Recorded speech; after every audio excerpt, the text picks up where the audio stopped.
அன்பான தேவ ஜனங்களுக்கு மேய்ப்பெரும் இரட்சகருமான இயேசு கிறிஸ்துவின் இனிய நாமத்தின் நல்வாழ்த்துகள். இந்த உலகத்திலே எல்லா ஜனங்களும் சாத்தான் தங்களை அணுகாமல் இருப்பதற்காகவே அவர் எல்லா முயற்சியும் எடுக்கிறார்கள். சாத்தான் வரும்போது பாவமும் வரும், பாவத்தினால் வரக்கூடிய அதனுடைய விளைவுகள், நோய்கள் எல்லாமே வரும். ஆகவே சாத்தானை தன்னிடம் வந்துவிடக் கூடாது என்கிற ஒரு முயற்சி அவளுக்குள்ளே இருந்து கொண்டே இருக்கும்.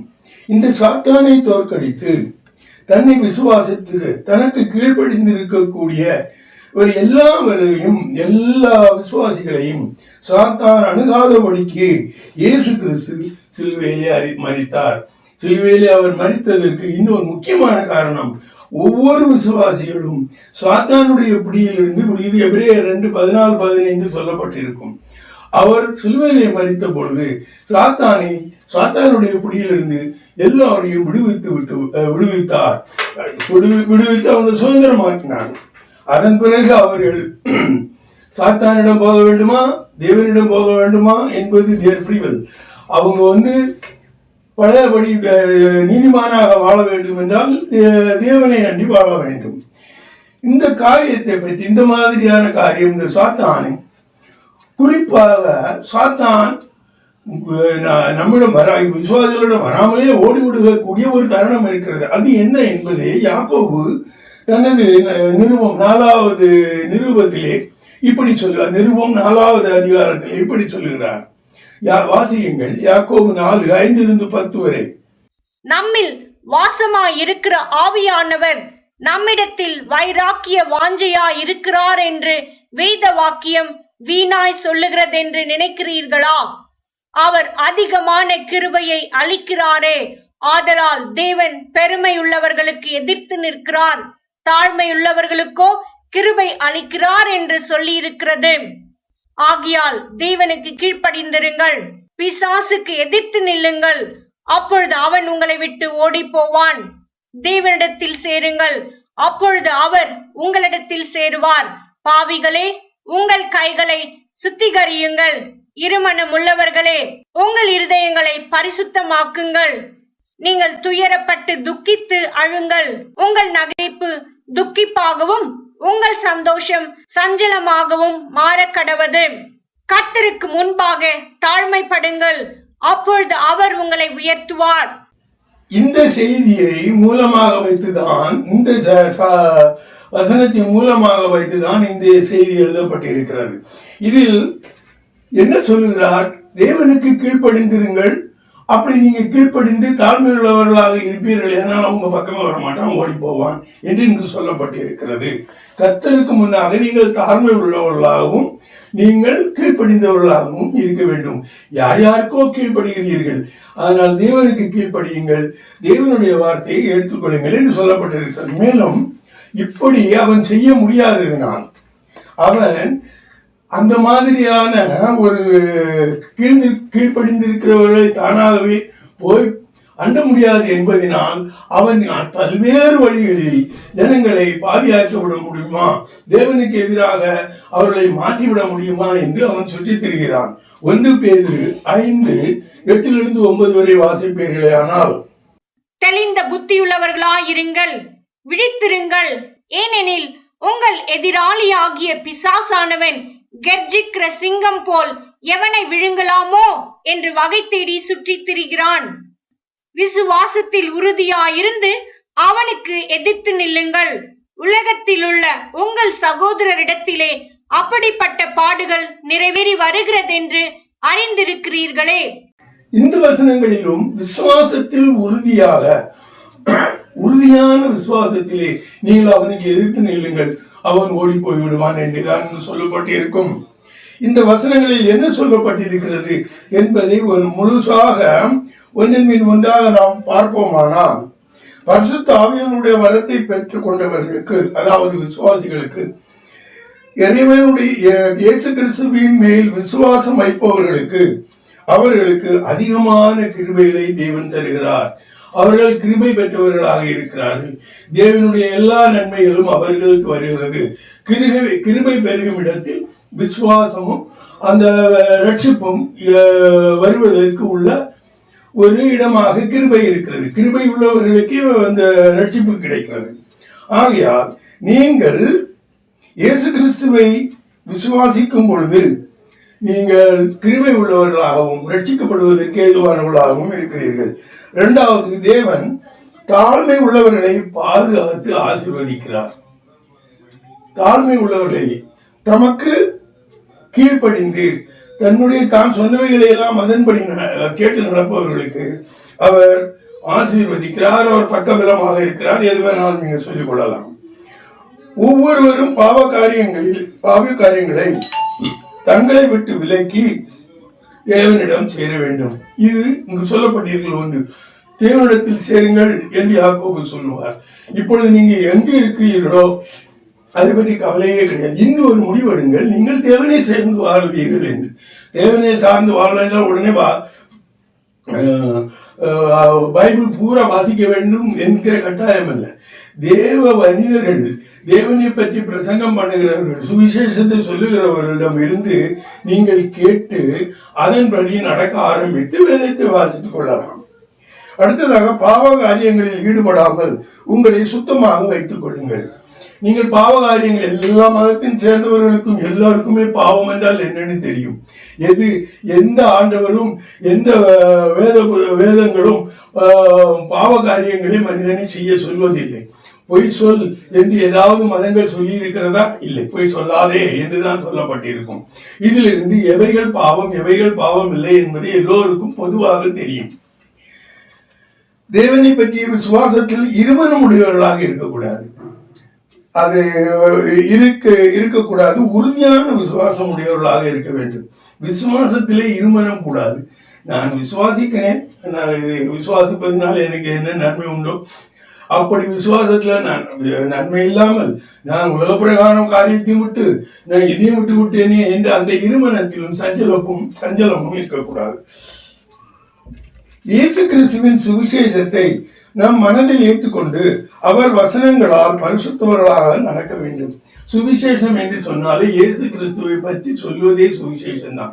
அவருடைய பிறப்பு, அவருடைய இறப்பு, பிறப்பு, அவர் சொல்லிய எல்லா காரியங்கள் எல்லாமே சுவிசேஷம். அவர் சுவிசேஷம் என்று சொல்வது இயேசு கிறிஸ்துவை குறிக்கும். அவர் சொன்ன காரியங்கள் எல்லாம் நீங்கள் நடப்பீர்களே ஆனால் நீங்கள் பரிசுத்தமாய்.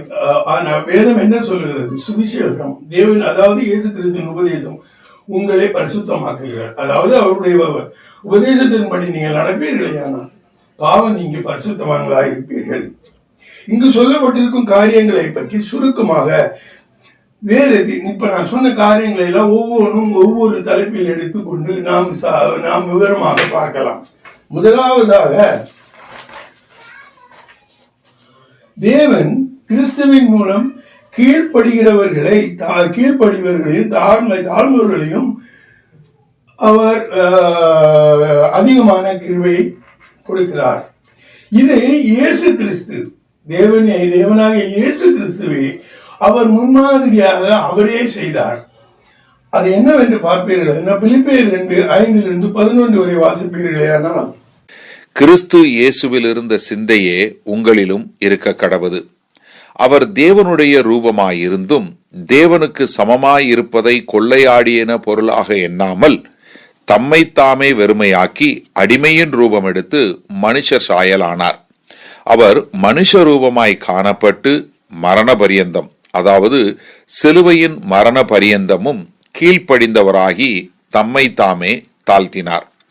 ஆதலால் தேவன் எல்லாவற்றிற்கும் மேலாக அவரை உயர்த்தி இயேசுவின் நாமத்தில் வானோர் பூதலத்தோர் பூமியின் கீழானோருடைய முழங்கால் யாவும் முடங்கும்படிக்கும் பிதாவாகிய தேவனுக்கு மகிமையாக இயேசு கிறிஸ்து கர்த்தரென்று நாவுகள் யாவும் அறிக்கை பண்ணும்படிக்கும் எல்லா நாமத்திற்கும் மேலான நாமத்தை அவருக்கு தந்தருளினார்.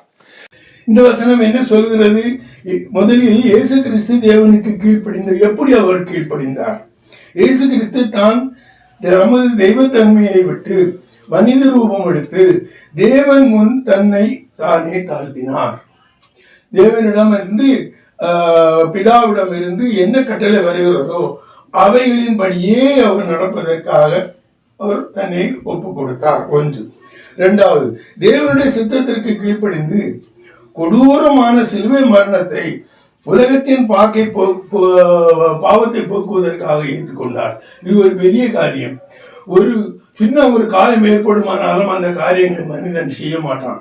மனிதனாக பிறந்தவன் எவனுமே எப்பொழுதுமே தான் காயப்படாமலும் வியாதிப்படாமலும் தாம் அதிகமாக பிரச்சனைகளில் ஈடுபடாமலும் இருப்பதற்காக தான் முயற்சி செய்வான். அப்படி இருந்து இவைகளையாவது செய்ய சொன்னால் செய்யலாம். ஆனால் இயேசு கிறிஸ்து அனுபவித்தது அத்தனையுமே பாடுகள், அத்தனையுமே நமக்காக. நாம் பாவம் செய்யும் போது என்னென்னலாம் நேரிடுமோ அதுகளெல்லாம் அவர் ஏற்றுக்கொண்டார். அப்படி செய்து அவர் ஏற்றுக்கொண்டதால் தான் நாம் அந்த பாவத்தை செய்ய முடியாமல் அவர் அதை தடுக்க முடிகிறது. அடுத்தாக சிலுவை மரணத்தின் படி என்றும் கீழ்ப்படுத்தியிருந்தார். சிலுவை மரணம் வரைக்கும் அவர் சிலுவை மரணம் அவருக்கு நேர்ந்தால் அது சாத்தானுக்கு முடிவாகிவிடும், நியாயப்பிரமாணத்தின் முடிவாகிவிடும். தான் ஜனங்களை பாவம் செய்ய முடியாது என்று சாத்தான் அறிந்திருந்து அவரே எவ்வளவோ செய்து அவரை அந்த சிலுவையில் ஏற விடாமல் இருப்பதற்காக முயற்சி செய்தான். ஆனாலும் இயேசு கிறிஸ்து தேவனுடைய கட்டளைக்கு கீழ்ப்படிந்து சிலுவையிலேயே பிலாத்து கேட்ட பொழுது கூட அவர் வாயை திறக்கல. என்ன கொண்டு சிலுவையில் அடைஞ்சிருப்பா, அதுதான் தேவன் சொன்னது. அது இன்னொருதான் சொல்லுகிறான், நீ சிலுவையிலே போகாதே, அது கொடூரமான கஷ்டமான இடம், நீ அங்கு போக வேண்டாம், அது போகாமல் வேறு விதமாக நீ மன்னிக்கலாமே. அப்படியெல்லாம் அவன் சொல்லி பார்த்திருப்பான். அவைகள் விவரமாக நமக்கு சொல்லவில்லை. ஒன்றே ஒன்று மட்டும் சொல்லுகிறது, அவர் இந்த மாதிரி விஷயங்களில் அவர் ஈடுபட்ட பொழுது அவருடைய வேர்வைகள் இரத்த துளிகளாக விழுந்தன. நம்ம எந்த அளவுக்கு அவர் கஷ்டத்திலே அவர் அந்த பிரச்சனையிலே மாட்டியிருப்பார் என்பதை நீங்கள் பார்த்துக் கொள்ளலாம். எனக்கு தனக்கு முன் தாழ்த்தி கீழ்ப்படிந்த இயேசு கிறிஸ்துவை தேவன் எப்படி உயர்த்தினார் என்று இந்த வசனங்களில் சொல்லப்பட்டிருக்கிறது. ஒன்று, வானத்தில் உள்ளோர் பூமியில் உள்ளோர் பூமியின் கீழ் வாழும் பாதாளவாசிகள். பாதாளவாசிகள் என்று சொன்னால் நாம் என்ன சொல்கிறோம், அந்த சாத்தானுடைய பிரதிநிதிகள், அவர்கள் தான் பூமியின் கீழே வாழ்வார்கள். பரலோகவாசிகள் பூமியின் மேலே வாழ்வார்கள். அவர் அனைவருடைய முழங்காலும் முழங்கும்படி அவரே கிறிஸ்துவானார். தேவனுடைய குமாரனான மேசியா கிறிஸ்து யாரானாலும் தெரியும், எந்த பெயரை வேணாலும் நீங்கள் கூட்டிக் கொள்ளலாம். அவருக்கு முன்னால் எல்லா முழங்கால்களும் முழங்கின. இயேசு கிறிஸ்துவின் மகிமையையும் புகழையும் அறிக்கையிட்டு அவரே கர்த்தர் என்று பணிந்து கொள்ள வேண்டும் என்று தேவன் சொன்னார். அவரே கர்த்தர். அவர் கர்த்தர் என்று சொன்னால் த லார்ட், எல்லாவற்றையும் செய்யக்கூடியவர், அதிகாரம் படைத்தவர் தான் கர்த்தர். தேவன் பிதாவானவர், எல்லாவற்றிற்கும் மேலாக இருக்கிற பிதாவானவர். ஆனால் எல்லா செய்யும் காரியங்களையும் செய்கிறவர் லார்ட், அது கர்த்தர். ஆவி, அவருக்கு உதவியாக இருப்பவர் ஆவியானவர். இயேசு கிறிஸ்துவின் நாமமே அல்லாமல் மேலான நாமம் எதுவுமே இல்லை. அவருடைய நாமத்தினாலேயே உங்களுக்கு ரட்சிப்பு வருகிறது. அவருடைய நாமமே உங்களை பாவத்திலிருந்து விடுகிறது. அவருடைய நாமத்தினாலே சாத்தான் பயம் கொண்டு ஓடுகிறான் என்று நாம் வேதம் சொல்லுகிறது. இனி தேவனுக்கு கீழ்ப்படியாமல் ஏதேன் தோட்டத்தில் சாத்தானுடைய வார்த்தைகளுக்கு செவிசாய்த்து ஆதாம் அடிமையாகி போனான். இது இங்க ஒரு கம்பேர். எப்படி இயேசு கிறிஸ்து பிதா சிலுவையிலே போய் மரித்து எல்லாருடைய பாவங்களையும் என்று சொன்ன போது அவர் எல்லாவற்றையும் ஏற்று கீழ்ப்படிந்து சென்றாரோ, ஆனால் இந்த முதல் ஆதாம், இவர் இரண்டாம் ஆதாம் என்று சொல்லப்பட்டிருக்கும். ஏனென்றால் அவர் கீழ்ப்படிந்தார். கீழ்ப்படியாதவன் என்ன செய்தான், தேவன் கொடுத்த அந்த கட்டளைக்கு அவனுக்கு தெரியாது அவன் பாவம் செய்கிறான் என்று.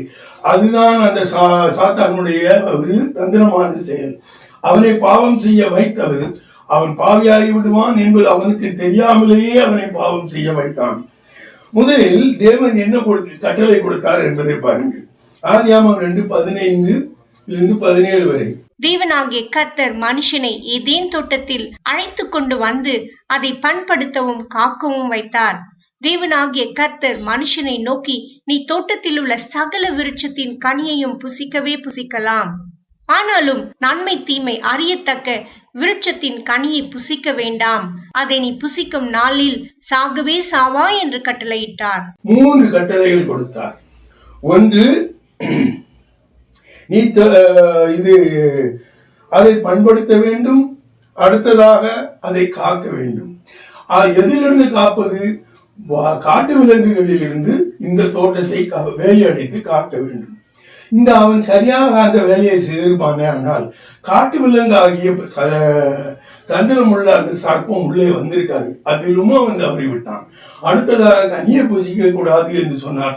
அதிலும் அவன் தவறிவிட்டான்.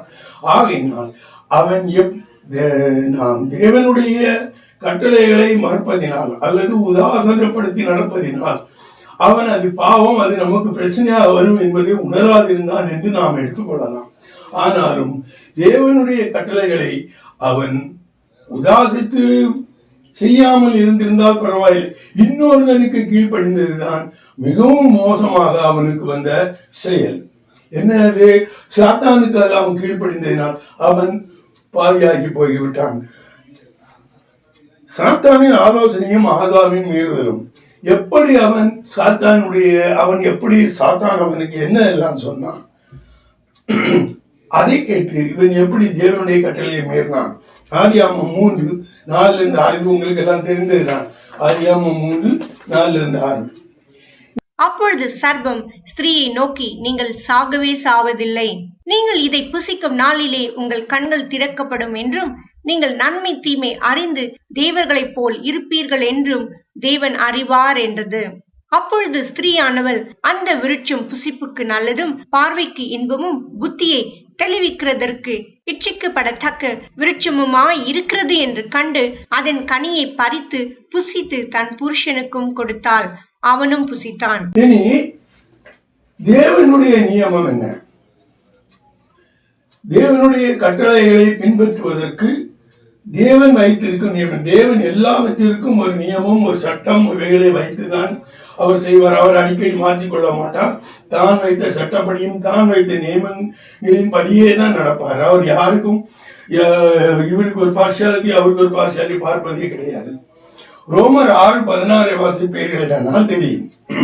மரணத்துக்கு ஏதுவான பாவத்துக்கானாலும் நீதிக்கு ஏதுவான கீழ்ப்படிதலுக்கானாலும் எதற்கு கீழ்ப்படியும்படி உங்களை அடிமைகளாக ஒப்புக் கொடுக்கிறீர்களோ அதற்கே கீழ்ப்படுகிற அடிமைகளா இருக்கிறீர்கள் என்று அறியீர்களா?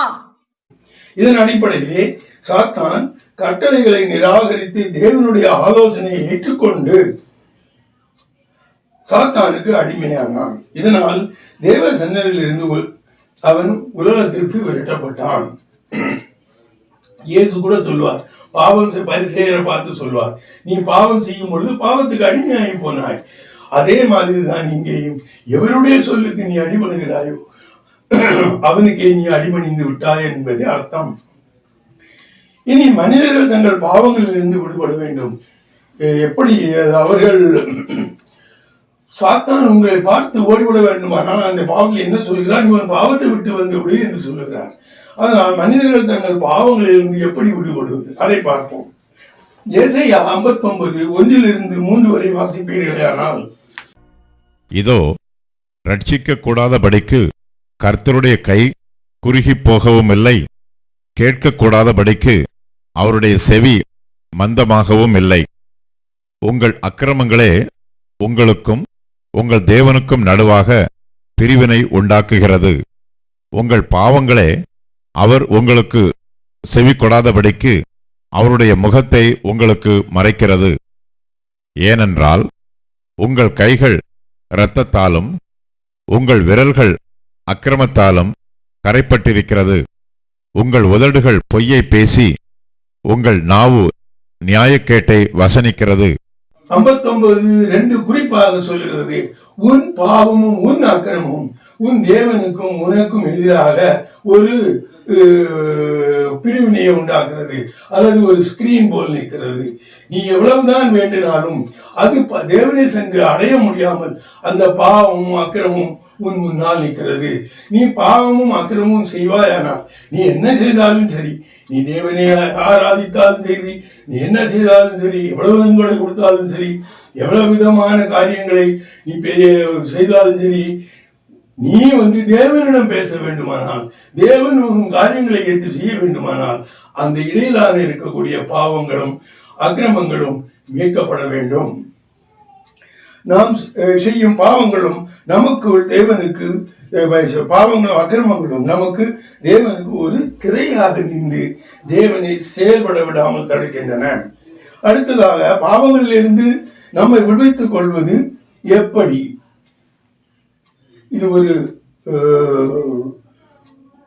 இது விரிவாக ஒரு செய்தியாகவே பார்த்தோம். முதலில் விசுவாசத்தினால் நாம் இந்த பாவத்திலிருந்து விடுபட்டுக் கொள்ளலாம். ரோமர் 3:21-26 வரை வாசிப்பீர்களேயானால், இப்படி இருக்க நியாய பிரமாணம் இல்லாமல் தேவநீதி வெளியாக்கப்பட்டிருக்கிறது. அதை குறித்து நியாய பிரமாணமும் தீர்க்க தரிசனங்களும் சாட்சியிடுகிறது. அது இயேசு கிறிஸ்துவை பற்றும் விசுவாசத்தினாலே பலிக்கும் தேவநீதியே. விசுவாசிக்கிற எவர்களுக்குள்ளும் எவர்கள் மேலும் அது பலிக்கும். வித்தியாசமே இல்லை. எல்லாரும் பாவம் செய்து தெய்வ மகிமையற்றவர்களாகி இலவசமாய் அவருடைய கிருபையினாலே கிறிஸ்து இயேசுவில் உள்ள மீட்பை கொண்டு நீதிமான்கள் ஆக்கப்படுகிறார்கள். தேவன் பொறுமையாயிருந்த முற்காலத்தில் நடந்த பாவங்களை தாம் பொறுத்து கொண்டதை குறித்து தம்முடைய நீதியை காண்பிக்கும் பொருட்டாகவும், தாம் நீதியுள்ளவரும் இயேசுவினிடத்தில் விசுவாசமாய் இருக்கிறவனை நீதிமான் ஆக்குகிறவருமாய் விளங்கும்படி இக்காலத்திலே தமது நீதியை காண்பிக்கும் பொருட்டாகவும் கிறிஸ்து இயேசுவினுடைய இரத்தத்தை பற்றும் விசுவாசத்தினாலே பலிக்கும் கிருபாதார பலியாக அவரையே ஏற்படுத்தினார். இதில் பழைய ஏற்பாட்டு காலத்திலும் விசுவாசத்தினால், தேவனை பற்றிய விசுவாசத்தினால் அவர் நீதிமானானார்கள். புதிய ஏற்பாட்டு காலத்திலும் கர்த்தரை இயேசு கிறிஸ்துவை பற்றிய நியமத்தினால் அவர்கள் நீதிமானாகிறார்கள். பாருங்கள், பழைய ஏற்பாட்டு காலத்திலும் அவர்கள் கர்த்தரை விசுவாசத்தினால் நீதிமானார்கள். புதிய ஏற்பாட்டிலும் விசுவாசத்தினால் இயேசு கிறிஸ்துவை சிலுவையில் அறியப்பட்டவரை விசுவாசத்தினால் நீதிமான். அப்படி என்றால் இந்த ரெண்டு வாக்கியத்தையும் பொறுத்து பார்ப்பீர்கள் என்றால், அங்கிருந்த கர்த்தர் தான் இங்கு சிலுவையிலே அறையப்பட்டார் என்பது நமக்கு தெளிவாகும். அதே கர்த்தர் அவரே மன்னித்தார் அவருடைய விசுவாசத்தினால். அதே கர்த்தர் அதே செயலை இங்கேயும் செய்கிறார் என்று நாம் எடுத்துக்கொள்ளலாம். செய்த பாவங்களை அறிக்கையிட்டு மன்னிப்பை பெற்றுக் கொள்ளலாம். பாவம் செய்துட்டோம், நம்மை மீறி செய்து விடுகிறோம். அநேக காலங்களில் அது ஆபீஸில் வேலை செய்யும் போதானாலும் சரி, சில காரியங்களை செய்ய போகிறதானாலும் சரி, குடும்ப சூழ்நிலைகளிலும் சரி, சில பாவங்களை செய்து விடுகிறோம். அறிந்தோ அறியாமலோ செய்து விடுகிறோம். செய்து விட்டோமானால் உடனடியாகவே நாம் அதை தேவனுக்கு அந்த அறிக்கையிட்டு, ஆண்டவரே, நான் தெரியாமல் பாவம் செய்து விட்டேன், நான் செய்ய வேண்டும் என்று செய்யவில்லை, ஆனால் எனது நிர்பந்தத்தினால் செய்து விட்டேன், என்னை இந்த பாவத்திலிருந்து விடுதலையாக்கும் என்று நாம் சொல்வோமானால் அது நிச்சயமாக விடுதலையாகிவிடும். இதை 1 யோவான் 1:7-10 வரை நீங்கள் வாசிக்கலாம். அவர் ஒளியில் இருக்கிறது போல நாமும் ஒளியிலே நடந்தால் ஒருவரோடொருவர் ஐக்கியப்பட்டிருப்போம். அவருடைய குமாரனாகிய இயேசு கிறிஸ்துவின் இரத்தம் சகல பாவங்களையும் நீக்கி நம்மை சுத்திகரிக்கும். நமக்கு பாவமில்லை என்போமானால் நம்மை நாமே வஞ்சிக்கிறவர்களாயிருப்போம், சத்தியம் நமக்குள் இராது. நம்முடைய பாவங்களை நாம் அறிக்கையிட்டால் பாவங்களை நமக்கு மன்னித்து எல்லா அநியாயத்தையும் நீக்கி நம்மை சுத்திகரிப்பதற்கு அவர் உண்மையும் நீதியும் உள்ளவராயிருக்கிறார். நாம் பாவம் செய்யவில்லை என்போமானால் நாம் அவரை பொய்யராக்குகிறவர்களாயிருப்போம், அவருடைய வார்த்தை நமக்குள் இராது. அடுத்ததாக, இருமனம் உள்ளவர்கள். எதிலையுமே ஒரு உறுதியற்ற நிலைமை.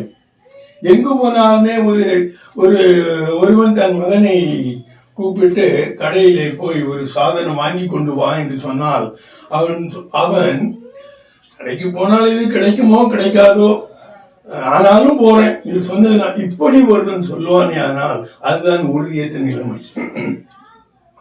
நீ சொல்லுறதுனால போறேன், ஆனா கிடைக்குமோ கிடைக்காது. பேதுரு இதைத்தான் சொன்னான்.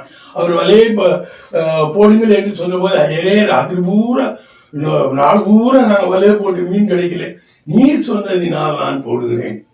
அவனுக்கு அந்த ஒரு மனது உறுதி இல்லாமல் இருந்தது. அவன் சொல்லுகிறார் நான் போடுவேன். அவனுக்கு அந்த சமயத்தில் வந்திருப்பது கர்த்தர் என்று தெரியாது.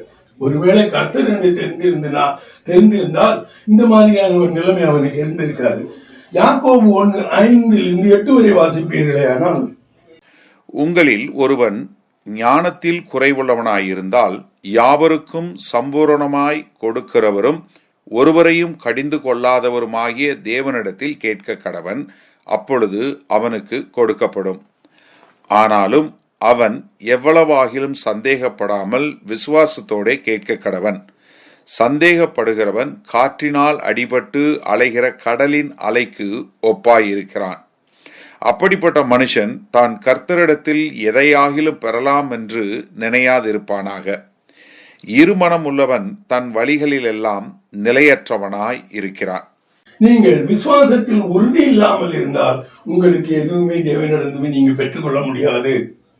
அடுத்ததாக மிக முக்கியமான காரியம் இது. பெருமை அடைவருடைய எவனும் தன்னை மேட்டுமையாக நினைத்துக் கொள்கிற எவனும் எந்தவித ஆசீர்வாதத்தையும் பெற்றுக்கொள்ள மாட்டான். எல்லோருக்கும் தலைவர் வருவார். நமக்கு தெரியும், வேதத்திலே எல்லா இடங்களிலும் சொல்லப்பட்டிருக்கிறது, நமது குடும்பத்திற்கு தலைவரே இயேசு கிறிஸ்து. தேவனே எல்லாவற்றுக்கும் தலைவராக இருக்கிறார். நீங்கள் மற்றவர்கள் எல்லோரும் அவருக்கு உட்பட்டவர்கள். அந்த லூக்கா 16ஆம் அதிகாரத்தில் சொல்லப்பட்ட அந்த ஒரு நிகழ்விலும் கூட அந்த ஒரு பணக்காரன், ஒரு ஐஸ்வர்யவானும் ஒரு தரித்திரனை சொல்லப்பட்டிருக்கும். அவன் தன்னை மிகவும் பெரியவனாக நினைத்தான். அவனுக்கு தான் மரித்த பிறகு என்ன நடக்கும் என்பதை பற்றி அவனுக்கு தெரியவில்லை. ஆனால் இந்த தரித்திரன் கஷ்டப்படுவதை அவன் பார்க்கவில்லை. அதே மாதிரியாக அநேகர் இன்று நாம் சபைகளிலே அநேகமான காரியங்களை செய்துவிட்டால் நாம் பெரியவர். ஒருவேளை நீங்கள் சபையிலே பெரியவர்களாக இருக்கலாம், சபையிலே நீங்கள் போற்றப்படலாம். அந்த மினுக்கு உடையும் அநேக ஆவணங்களை அறிந்து கொண்டு வருவதனால் நீங்கள் பிரதானமான இடங்களில் இருக்கப்பட சொல்லலாமா? அவைகள் ஒன்றும் உங்களை காப்பாற்றாது. உங்களை தேவனிடமிருந்து எதையும் பெற்றுக்கொள்வதற்கு அது சாத்தியமில்லை. விசுவாசம் மட்டுமே உங்களுக்கு அதை செய்யும். லூக்கா 18:9-14 வரை வாசிப்பீர்களேயானால், அன்றியும் தங்களை நீதிமான்கள் என்று நம்பி மற்றவர்களை அற்பமாய் எண்ணின சிலரை குறித்து அவர் ஒரு உவமையை சொன்னார். 2 மனுஷர் ஜெபம் பண்ணும்படி தேவாலயத்துக்கு போனார்கள். ஒருவன் பரிசேயன், மற்றவன் ஆயக்காரன். பரிசேயன் நின்று, தேவனே, நான் பரிகாரர், அநியாயக்காரர், விபசாரக்காரர் ஆகிய மற்ற மனுஷரை போலவும் இந்த ஆயக்காரனை போலவும் இராததனால் உம்மை ஸ்தோத்தரிக்கிறேன். வாரத்தில் 2 தரம் உபவாசிக்கிறேன். என் சம்பாத்தியத்தில் எல்லாம் தசம பாகம் செலுத்தி வருகிறேன் என்று தனக்குள்ளே ஜெபம் பண்ணினான். ஆயக்காரன் தூரத்திலே நின்று தன் கண்களையும் வானத்துக்கு ஏறெடுக்க துணியாமல் தன் மார்பிலே அடித்து கொண்டு, தேவனே, பாவியாகிய என் மேல் கிருபையாயிரும் என்றான். அவன் அல்ல, இவனே நீதிமானாக்கப்பட்டவனாய் தன் வீட்டுக்கு திரும்பி போனான் என்று உங்களுக்கு சொல்லுகிறேன். ஏனெனில் தன்னை உயர்த்துகிறவன் எவனும் தாழ்த்தப்படுவான், தன்னை தாழ்த்துகிறவன் உயர்த்தப்படுவான் என்றார். அவன் சொல்லுகிறான், நான் அதை செய்தேன், இதை செய்தேன், உபவாசம் இருந்தேன், நீ சொன்னதெல்லாம் செய்தேன். ஆனால் கர்த்தனுக்கு நான் ஒன்றும் செய்யவில்லை.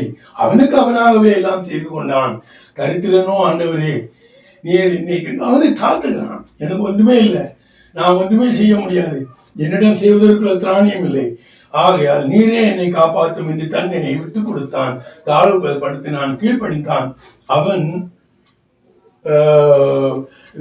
நீதிமானாக சென்றான் என்று சொல்லப்பட்டிருக்கிறது. இனி ஒருவன் விசுவாசியாகும் பொழுது சத்திய ஆவியானவர் தேற்றரவாளனாக அவருக்கு கொடுக்கப்பட்டிருக்கிறார் என்று யோவான் புஸ்தகத்தில் வாசிக்கிறோம். ஆவியானவர் விசுவாசிக்குள்ளே வந்து விட்டானால் அந்த விசுவாசி ஆலயமாகி விடுகிறான்.